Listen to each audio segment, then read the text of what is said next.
શસ્ત્રોના ઘા લાગેલા હોય એ રૂજાઈ જાય છે સાહેબ, પણ શબ્દોના ઘા ક્યારેય રૂજાતા નથી હોતા.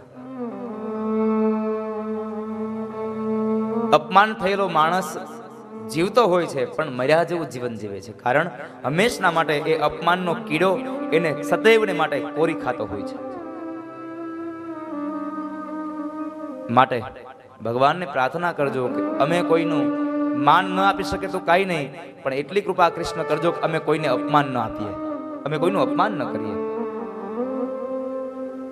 અમે માન ન આપી શકે તો કાંઈ નહીં, પણ અમારાથી કોઈનું અપમાન ન થાય, કારણ આપણી કહેવત છે જીભમાં વાગે એ મટી જાય છે.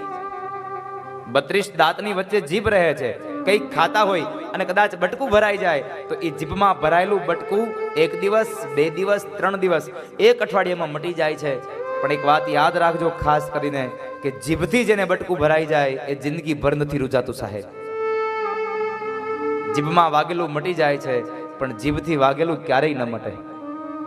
માટે ક્યારેય કોઈને ખરાબ શબ્દો ન કહેશો, કોઈનું અપમાન ન કરશો, કમેણ ન બોલશો. અપમાન કરી અને અશ્વત્થામાને છોડી મૂક્યા છે. અપમાનનો અગ્નિ હજી પણ અશ્વત્થામાને બાળી રહ્યો છે. આ બાજુ ભગવાન કૃષ્ણ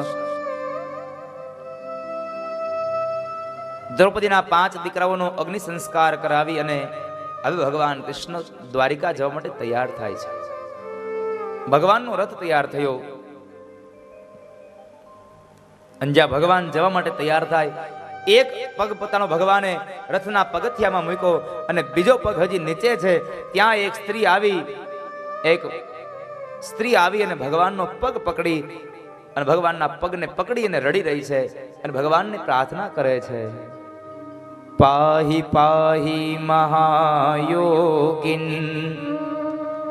દેવ દેવ જગતપતે નાન્યમ ત્વદભયમ પશ્યે યત્ર મૃત્યુ પરસ્પરમ. હે નાથ, હે પ્રભુ, આપ રોકાઈ જાઓ. શા માટે? મારા ગર્ભની રક્ષા માટે, કારણ અશ્વત્થામા મારા ગર્ભને મારી નાખશે. પાહી પાહી મહાયોગિન દેવ દેવ જગતપતે નાન્યમ ત્વદભયમ પશ્યે યત્ર મૃત્યુ પરસ્પરસ.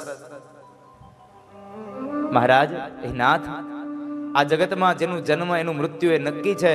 મારું મૃત્યુ થાય તો ભલે થાય, પણ મારા ઉપર કૃપા કરો, મારો ગર્ભની અંદર રહેલા બાળકનું મૃત્યુ ન થાય. આ સ્ત્રી કોણ હતી? પાંડવોના પુત્ર અભિમાન્યુ અને અભિમાન્યુની વિધવા પત્ની ઉત્તરા હતી. એના ગર્ભમાં રહેલો એ બાળક એ પરીક્ષિત મહારાજ. ભગવાનનો પગ પકડીને કહે છે, પ્રભુ મને બચાવો, નહીં તો કાંઈ નહીં, મને ભલે મરી જવા દો, મારું મૃત્યુ આવે તો મને વાંધો નથી, પણ મારા ગર્ભને બચાવી લ્યો.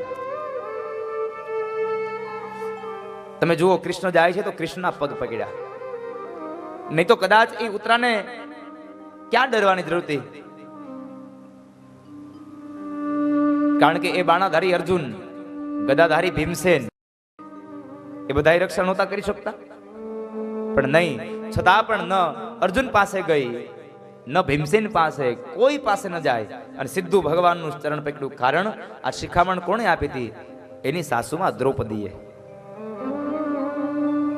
દ્રૌપદીએ શિખામણ આપી હતી, બેટા જીવનમાં દુઃખ પડે તો 2 હાથવાળા મનુષ્ય પાસે ક્યારેય ન જતા. જીવનમાં દુઃખ પડે એટલે ઘરના દરવાજા બંધ કરી અને મંદિરમાં જઈ જે ભગવાનને માનો છો ને એની પાસે 2 આંસુડા પાડી લેજો. એ તમારા 2 આંસુડાની અંદર તમારું તમામ દુઃખ દૂર કરશે. બાકી સમાજ તો તમારા આંસુડા જોવા માટે જ દુઃખી કરતા હોય છે સાહેબ. સમાજ તમારા આંસુડા જોવા માટે જ દુઃખી કરતા હોય છે. માટે એની પાસે ન જશો. શું કામે? પોતાનો અનુભવ કયો છે એને, કે જ્યારે દુશાસન એ ભરી સભામાં પાંચાલીને દ્રૌપદીના વાળ પકડીને ખેંચીને ઢસડીને લઈ આવે છે, એ સમયે દુર્યોધન પોતાની જાંગને ખુલ્લી કરી અને કહે છે કે અહીંયા બેસાડું તને. અને એ વખતે જ્યારે નિર્વસ્ત્ર બનાવવાની વાત થઈ ત્યારે એ દ્રૌપદીએ 5 પાંડવો પાસે જઈને કીધું કે તમારી પત્ની છું,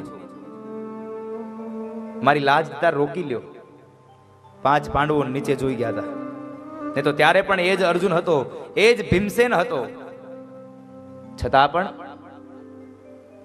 એ કઈ નહોતા બોલ્યા. અનેક મહારથીઓ બેઠા છે, એમાંનો એક મહારથી પિતામહ ભીષ્મ બેઠા છે કે જેણે કાળને પણ જીત્યો છે.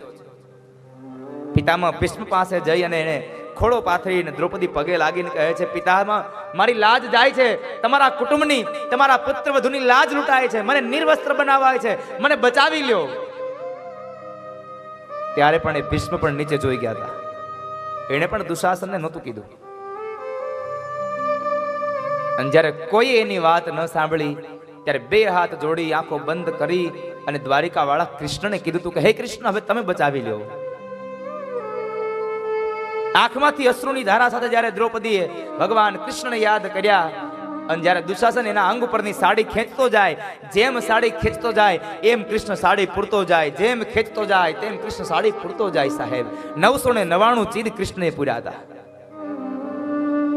દ્રૌપદીને પ્રસંગ યાદ હતો, એટલા માટે એને પુત્રાને કીધું કે બેટા, જીવનમાં દુઃખ આવે તો 2 હાથવાળા મનુષ્ય પાસે નહીં, 1000 હાથવાળા હરિ પાસે જઈને તમારું દુઃખ ગાજો, ક્ષણભરમાં તમારું દુઃખ દૂર થશે. 2 હાથવાળા દૂર નહીં કરે.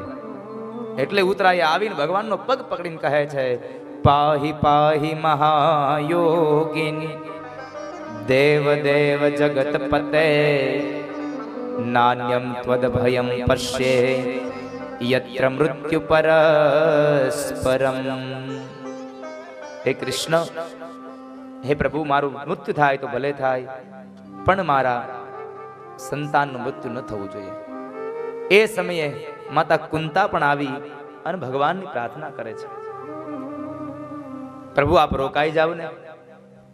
દુઃખ હતું ત્યારે અમારી સાથે રહ્યા, અને સુખ આવ્યું તો તમે જતા રહેશો. તમે મારી સાથે રહો. અને જો તમે જતા રહેતા હોય તો એવા સુખની અમારે જરૂર નથી. એવું સુખ અમારે નહીં જોઈએ.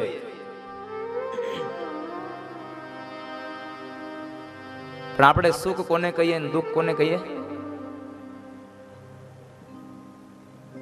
આપણી પાસે સંપદા આવી જાય એને સુખ કહીએ, પૈસો વયો જાય એને આપણે દુઃખ કહીએ. પૈસા વગરનો માણસ દુઃખી થઈ ગયો, મારા પૈસા જતા રહ્યા. અને પૈસો આવી જાય એટલે માણસ સુખી થઈ ગયો. પણ સાહેબ, આ જગતમાં સાચું સુખ, સાચી સંપદા શું છે? સાચું દુઃખ શું છે? આવો પ્રશ્ન રામચરિત માનસમાં હનુમાનને કર્યો હતો. હનુમાન, જરા કેને વિપદા અને સંપદા શું કહેવાય છે? અને તુલસી લખે, કહ હનુમંત વિપતિ પ્રભુ સોઈ, જબ તવ સુમીરન ભજન ન હોઈ.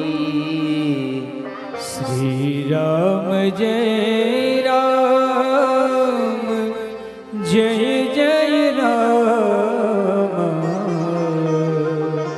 શ્રી રામ જય રામ, જય જય રામ. એ હનુમાન, આ જગતને બતાવો, આ લોકોને બતાવો સાચી સંપદા શું છે, સાચી વિપદા શું છે.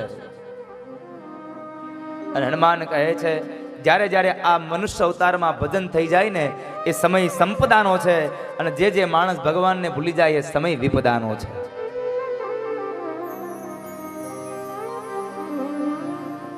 પણ આપણે તો પૈસો નથી એ વિપદા છે, અને પૈસો છે એ આપણી સંપદા છે. વિપદો નેવ વિપદઃ સંપદો નેવ સંપદઃ. પૈસો છે તો સંપદા છે, પૈસો નથી એ વિપત્તિ છે. સાચી વિપદા તો જે નારાયણનું નામ ભૂલી જાય છે એ સાચી વિપત્તિ છે. એટલા માટે લખ્યું વિપદઃ વિસ્મરણમ વિષ્ણુ સંપન્નારાયણ સ્મૃતિ.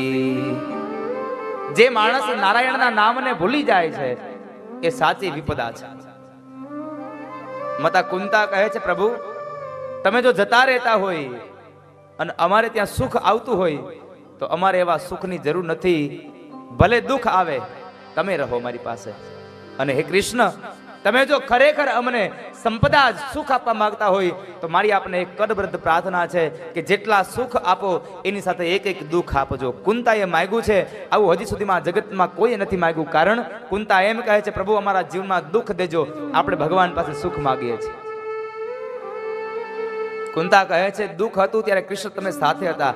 સુખ આવે ને તમે જતા રહેશો ને તો આવા સુખની મારે જરૂર નથી. કારણ वो सुख पर पत्थर पड़ो राम हृदय से जाय बलिहारी एवा दुखनी पल पल नाम जपाय. અમારે એવું સુખ નથી જોઈતું કે હે કૃષ્ણ તમે અમારાથી અળગા થયા હો.